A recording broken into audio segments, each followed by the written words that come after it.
ça a commencé quand j'ai changé d'école l'année passée, en secondaire 3.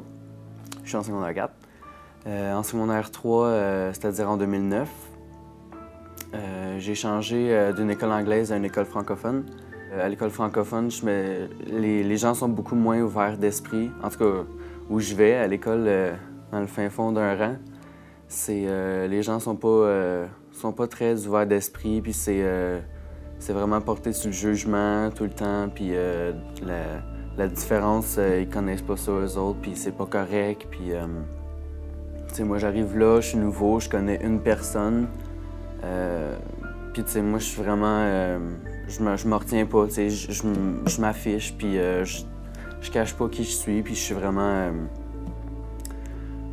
ouvert, tu sais, puis je fais pas chier personne, tu sais, je dis aux gens que je suis homosexuel ouvertement, tu sais, j'avais pas peur de le dire, tu sais, je voulais pas le cacher non plus parce que je l'affichais pas autant à mon ancienne école, puis tu sais, je me sentais pas à mon mieux. Et je me suis dit, tu sais, je vais peut-être me sentir mieux en soyant ouvert, puis en le disant. Puis c'est à partir de pas mal le début de l'année que je commençais à recevoir des commentaires négatifs, surtout en éducation physique. Si on est tous gars, filles, on est dans la même classe, mais tu sais, dans le vestiaire, ça doit être mon pire moment de la journée. Ils savent que je suis homosexuel, donc ils en profitent pour... Eux autres, ils ont bien du fun là-dedans de traiter les autres de fifs puis de tapettes entre eux autres, mais pas juste entre eux autres, envers les autres, qu'ils sont vraiment.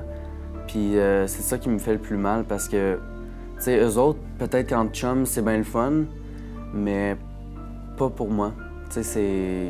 Chaque jour, ils se gênent pas pour me traiter d'hostie de fif, de tapette, viens donc me sucer, ah ouais, après l'école, je te casse la gueule, puis de m'accrocher dans le couloir. OK, je peux comprendre qu'ils fassent ce genre de choses-là si moi, je les harcelais ou si moi, si moi, je leur faisais quelque chose. Mais je les connais pas, je les ai jamais connus, je leur ai jamais parlé, puis eux autres se gênent pas avec moi. Fait que c'est ça que je trouve vraiment... que je trouve dommage. T'sais, eux autres, on dirait qu'ils peuvent se permettre de faire n'importe quoi parce que c'est les cools, tu sais, c'est les cools de l'école. Fait que, on a le droit de tout faire, on a le droit de faire chier tout le monde. Le matin, ça me tente pas d'y aller à l'école. Ça me tente pas de leur voir la face, puis ça me tente pas. Je sais que quand je vais arriver, la première chose qui va arriver, c'est que je vais me faire crier quelque chose, puis je vais me faire traiter de fif. C'est quelque chose de difficile pour ma concentration à l'école aussi parce que, tu sais, je pense à ça tout le temps, puis le soir, j'ai de la misère à dormir à cause de ça. Ça me trotte tout le temps dans la tête. À l'école, des fois, j'ai beau vouloir me concentrer, mais des fois, ça donne rien, puis j'ai de la misère à me concentrer. On dirait qu'il n'y a rien d'efficace pour l'instant qui est capable de contrer ça, de contrer l'homophobie, puis pour tout le monde, parce que moi, je respecte le monde comme je veux qu'il me respecte, mais c'est pas réciproque.